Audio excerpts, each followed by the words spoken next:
Yes కోట్ల శ్రీనివాస్ గారు BRS party అధినేత కేసీఆర్ గారి చుట్టూ ఫోన్ ట్యాపింగ్ ఉచ్చు అనేది బిగుస్తుంది. ఎలాంటి పరిణామాలు చోటు చేసుకునే అవకాశం ఉంది రాబో కాలాలు? మీకు రాజ్ న్యూస్కి నమస్కరిస్తూ ఈరోజు ఒక మంచి కార్యక్రమం తీసుకున్నాడు. ఒక ఓటమికి 100 తప్పులని. నిజంగా రాష్ట్ర ప్రజలందరూ కూడా ఏ అంశం కోసమైతే ఆ రోజు టీఆర్ఎస్కి ఓటేసి తెచ్చుకున్నారో ఆ అంశాన్ని మొత్తం తుంగలో తొక్కిన గత ప్రభుత్వంలో కేవలం ప్రతిపక్షం అనేదే ఉండకూడదని, ప్రశ్నించే గొంతుకనే ఉండొద్దని మా రేవంత్ రెడ్డి గారు అంటే ఆ రోజుల పిసిసి ప్రెసిడెంట్ ఇప్పుడు ముఖ్యమంత్రి గారికి సమీపమున పెట్టి వారు ఎక్కడ పోతురు, వాళ్ళ తమ్ముళ్ళు ఎక్కడ పోతురు, వాళ్ళ డ్రైవర్లు ఎక్కడ పోతురు, వాళ్ళ పిల్లలు ఎక్కడ పోతురు అంటే ఒక రహస్య కార్యక్రమాన్ని కూడా వీళ్ళు చిత్రీకరించి ప్రజాస్వామ్యానికి ఒక గొడ్డలి పెట్టుగా మారిన గత ప్రభుత్వం శిక్ష తప్పదు మరి. ఎందుకంటే ప్రజాస్వామ్యంలో the beauty of democracy position and opposition. ఒక అందమైన ప్రజాస్వామ్యం పరిడిల దేశంలో అంటే అధికార పక్షంతో పాటు ప్రతిపక్షం ఉన్నాయి. రేవంత్ రెడ్డి గారు ఎప్పుడు కూడా ప్రజా గొంతుకనేగా ప్రశ్నించారు తప్ప వ్యక్తిగతంగా ఎక్కడ లేదు కదా. అంటే రేవంత్ రెడ్డి గారు ఎవరిని కలవద్దు, రేవంత్ రెడ్డి గారు ఎవరితో మాట్లాడద్దు, రేవంత్ రెడ్డి గారు ప్రశ్నించొద్దు, రేవంత్ రెడ్డి గారు అసెంబ్లీలో ప్రశ్నించొద్దు, పిసిసి ప్రెసిడెంట్ రాష్ట్రం అంతా తిరగొద్దు, ఎవరెవరు ఏమేం చేస్తున్నారు అనేది తెలుసుకోవాలి. అంటే రాష్ట్ర ప్రభుత్వ అధినేత ఎట్లుండాలంటే సంక్షేమం మీద దృష్టి పెట్టాలి. అదేవిధంగా నాయకుల మీద దృష్టి పెట్టడం దుర్మార్గమైన చర్య. ప్రతిపక్ష నాయకుల మీద పెట్టి అదేవిధంగా ఇంకో పార్టీ నాయకుల మీద పెట్టడం వల్ల వచ్చే రాష్ట్రానికి కలిగే ప్రయోజనాలు ఏందో నాకు ఇంతవరకు అర్థం కాలే. అందుకొరకే మొన్న జరిగిన ఎన్నికల్లో ఇట్లాంటి ప్రజా సంక్షేమం మీద దృష్టి పెట్టకుండా ప్రగతి భవన్కు ఫామ్ హౌస్కే పరిమితమైన ముఖ్యమంత్రిని, శాసనసభ్యులకు టైం ఇవ్వలేని ముఖ్యమంత్రిని, మంత్రులకు టైం ఇవ్వలేని ముఖ్యమంత్రిని శాశ్వతంగా ఇంటికి పంపించారు. కనుక మనము ఇది తాత్కాలికం అనుకోదు. ఈరోజు మా మంత్రులు, మా ముఖ్యమంత్రి రేవంత్ రెడ్డి గారు దాదాపు 140 రోజుల అది మన పదవి చేపట్టిన తర్వాత నిద్ర లేని రాత్రులు గడుపుతున్నలో ఎలాంటి అతిశక్తి లేదు.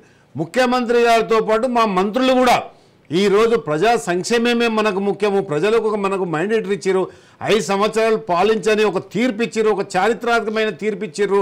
అదేవిధంగా మేము ప్రకటించిన గ్యారెంటీలు కూడా ప్రజలకు వెళ్ళినాయి. దాదాపు 6 గ్యారెంటీలు 5 గ్యారెంటీలు అమలు చేసినాం ప్రజలు. అదేవిధంగా మేము ప్రగతి భవన్ మహాత్మారావు జ్యోతిరావు పూలే ప్రగతి భవన్గా ప్రజా కార్యాలయంగా తీర్చిదిద్దిన చరిత్ర మాదైతే వ్యక్తుల మీద ఫోన్ ట్యాంపరింగ్ చేసి వాళ్ళ రహస్యాలని కనుక్కొని ఇది ఈ గూఢాచారి వ్యవస్థ ఎందుకు అంటున్న ప్రజాస్వామ్యంలో మీరు మంచిగా పరిపాలిస్తే ప్రజలు మీ వైపే ఉంటారు. మీరు ఈ ఫోన్ ట్యాంపరింగ్ చేసి అవి చేసి ఇవి చేసి కనీసము నీళ్లు నిధులు నియామకాల కోసము ఆ రోజు మరి శ్రీమతి ఇందిరాగాంధీ దాదాపు 16 లక్షల కోట్ల ధనిక రాష్ట్రానికి ఇస్తే ఆ రోజు ధనిక రాష్ట్రం అని చెప్పుకునే గత ముఖ్యమంత్రి ఈరోజు ఈ రాష్ట్రాన్ని దివాలా తీయవలసిన అవసరం ఏమొచ్చింది? ఈరోజు నేను సూటిగా ప్రశ్నిస్తున్న బీఆర్ఎస్ నాయకులకు, టీఆర్ఎస్ నాయకులకు, పుట్టబోయే బిడ్డ మీద ఈరోజు 50,000 నుంచి ₹1,00,000 అప్పుగా ఎందుకు చేయవలసి వచ్చింది? మీ రాష్ట్రంలో మీరు చేసిన అభివృద్ధి ఏందని మేము సూటిగా ప్రశ్నిస్తా ఉన్నాం. కేవలం కాళేశ్వరం ప్రాజెక్టులు చెప్పుకొని ఇలా పబ్బం గడుపుతూ కాళేశ్వరం ప్రాజెక్టుల దాదాపు 1,00,000 కోట్ల ప్రజాధాన్యాన్ని దుర్వినియోగం చేసిన చరిత్ర కేసీఆర్ది కాదా అని నేను ఈ సందర్భంగా అడుగుతున్నా. అందుకనకే ప్రజలందరూ కూడా హార్మోనిక్లై రేవంత్ రెడ్డి గారు మా ముఖ్యమంత్రి గారు ఒక పిలిపిస్తే ప్రజలంతా తండోపతండాలకు కదిలి ఈ యొక్క ప్రజా కంటకపాలను మరి ఏ విధంగా తీర్పిచ్చారో మనం అందరం చూస్తూ ఉన్నాం.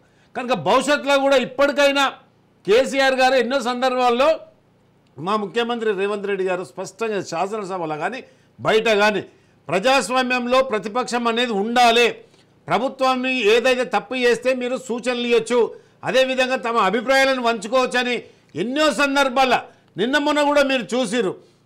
ఒక సందర్భం రాష్ట్ర ప్రభుత్వానికి అవసరం అనుకుంటే, రాష్ట్ర ప్రభుత్వ సంక్షేమానికి కానీ అభివృద్ధి అనుకుంటే నేను కేసీఆర్ని సైతం కలుస్తాను గొప్ప మనసున్న ముఖ్యమంత్రి రేవంత్ రెడ్డి గారు. అదేవిధంగా నిన్న మొన్న రాధాకృష్ణ గారు చెప్తా ఉన్నారు డీసీపీ ఏమంది ఫోన్ ట్యాంపరింగ్ కేసులో మా ప్రభుత్వం పెద్దలు ఒత్తిడి తీసుకురావడం వల్లే మేము చేసినాము ఈ యొక్క కార్యక్రమాన్ని చెప్పారు. ఇంకా ఇంతకంటే ఏముంటుందండి? కనుక ప్రజాకోట్ల అదేవిధంగా చట్టబద్ధంగా కేసీఆర్ గారు కేసీఆర్ కుటుంబానికి చట్టబద్ధంగా ఇది ఎదుర్కోవాల్సిందే. తప్పు చేసిన వాళ్ళు శిక్షను చట్టం ముందు అందరు సమానమే. అదేవిధంగా చట్టం తన పని తాను చేసుకుంటూ పోతుంది.